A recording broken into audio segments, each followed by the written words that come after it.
তোমাকে আমার মতো আর কে চায়, তোমাকে তোমার মতো আর কে পায়। গানটা শুনেছো আজকে? ঝিলমিল লাগে রে, রঘু ডাকাতের একটি সং আজ রিলিজ হয়েছে।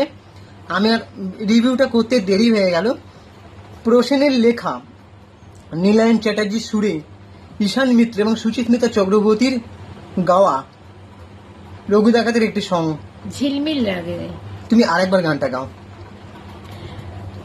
তোমাকে আমার মতো আর কে চায়, তোমাকে আমার মতো আর কে পায়।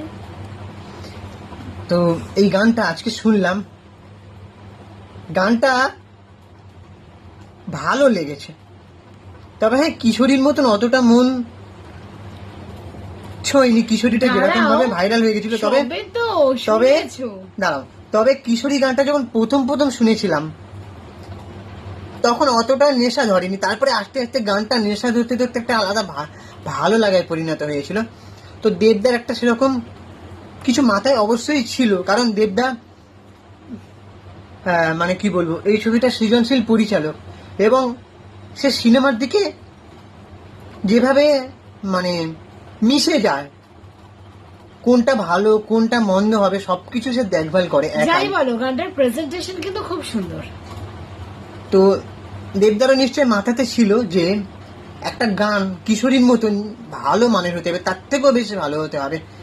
তো গানটা শুনতে খারাপ লাগছে না। আমি এই যে এই স্পিকারটা শুনছিলাম, এই স্পিকারটা যখন আমি গানটা শুনছিলাম, আমি কিন্তু ফোনের স্পিকারে শুনছিলাম না, এই স্পিকারে যখন শুনছিলাম একটা আলাদা ভাইব দিচ্ছিল গানটা। তো দেবদার যে বডি দেখে তো মানে মানে কি বলবো, মানে আমি আলাদা করে নতুন করে দেবদার ভক্ত হয়ে যাচ্ছি। বডি, তারপরে যখন গানটা শুরু হচ্ছে আলাদা একটা মানে ভালো লাগা কোথায় ভেতর থেকে উঠে আসছে। আর ইদিকা তো যা ইদিকার লুকটা সত্যিই ভালো। তো দেবদার, তবে দেবদার যে বড় বড় চুল দাড়ি লুকের থেকে আমার তো দেবদার যে ক্লিন শেভের যে লুকটা সেটা কিন্তু আমার বেশি ভালো লাগে। তবে এটা চরিত্রের খাতিরে ডাকাতের লুক দিতেই হবে, আমি সেটা নিয়ে কথা বলবো না। কিন্তু গানটার মানে ভালো লেগেছে। এবার কিশোরীর মতন অতটা এখনো দাগ কাটতে পারিনি, হয়তো আস্তে আস্তে নেশায় পরিণত হতেও পারে, সেটা এখন বলা যাচ্ছে না। কিন্তু যখন আমি স্পিকারে শুনছি আমরা দুজন, ভালো লাগছে কিন্তু গানটা। মানে কি বলবো, মানে প্রথম ধাক্কাতেই যেরকম একটা গান আমরা শুনি গান ভালো হয়নি, এটা কিন্তু বলতে পারছি না। রিলস করবো আমরা ইনস্টাগ্রামে, আমরা সেটা ভাবছি এখন থেকেই। সত্যি গানটা ভালো হয়েছে। এবারে বলি, আমি আগের ভিডিওতে বলেছি যে একটা সময় কমার্শিয়াল ছবির পাশাপাশি এরকম অন্য ধারার ছবিটা উঠে আসলো, একেবারে সেটাকেই নিয়ে তারা পড়ে থাকলো। কমার্শিয়াল সিনেমা সেভাবে হয় না, নায়ক নায়িকার লিপে কিন্তু গান থাকে না, একটা মুভমেন্টস দিচ্ছে আর তখনই গান বাজছে ব্যাকগ্রাউন্ডে। কিন্তু এখানে আস্তে আস্তে নায়ক নায়িকার লিপে গান উঠে আসছে, কমার্শিয়াল অ্যাপ্রোচ। এটাই কোথাও একটা হওয়া দরকার। আমার এই যে বোরিং প্যানের সিনেমা ব্যাকগ্রাউন্ডে গান বাজছে, কোথায় শ্রেয়া ঘোষাল অরিজিৎ সিংকে দিয়ে গান করানো, তারপরে বোরিং প্যানে একটা সিনেমা, সেরকমটা না হওয়াই ভালো। তো এটাই আমার বলার ছিল। গানটা ভালো লেগেছে, প্রেজেন্টেশনও খুব সুন্দর। এবার বাকিটা সিনেমা হলে গিয়ে দেখবো রঘু ডাকাত সিনেমাটা কেমন লাগলো। আপাতত গানটা ভালো হয়েছে। এর আগে জয়কালী বলে গানটা, সেটাও খারাপ হয়নি। মা কালীকে নিয়ে লেখা গান, সেখানে সমালোচনা করার কোনো জায়গা নেই। তো এটাই বলার ছিল। তোমরা কে কে গানটা শুনে নাও গিয়ে। আর আমাদের এটাই ছিল রিভিউ। আর ইদিকা আর দেবদার সাথে আমরা অবশ্যই দেখা করতে চাই, আমি ভিডিওতে বলছি।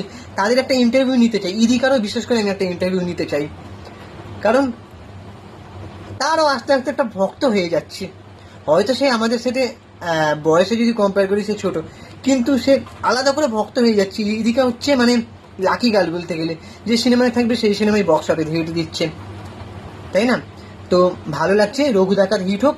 পুজোয় যে কটা ছবি আছে আসছে, দেবী চৌধুরানী, রঘু ডাকাত, তারপরে রক্তবীজ 2 পরপর হিট হোক সব কটা। কোয়েলের যদি মিতিন মাসে আসে সেটাও হিট হোক, যত কেন কলকাতাতে সব কটাই হিট হোক।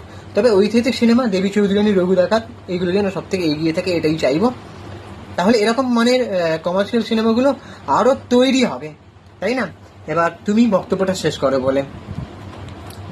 যাই হোক, আমার তো গানটা বেশ ভালো লেগেছে। স্টার্টিং এ ঝিলমিল রাগের যেই স্টার্টিংটা দিচ্ছে, অসম্ভব আমার খুব ভালো লেগেছে। তারপরে ঝিলমিল লাগে রে, মানে যেভাবে স্টার্টিংটা দিয়েছে আর তারপরে যে মিউজিকটা, আমার তো অসাধারণ, আমার তো বেশ খুব ভালোই লেগেছে। এখন নেশায় পরিণত হয়নি ঠিকই, বাট খুব ভালো লাগলো আমার। প্রেজেন্টেশন, দুজনের লুক, দেবদা তো ডাকাতের লুক, সে তো আর হিরো লুক দেবে না, যাই হোক ওই লুক, ইদিকার লুক। দেবদার যে বডিতে, ইদিকা যে আস্তে আস্তে এগিয়ে গিয়ে পেটে গেছে, আমি খালি ভাবছি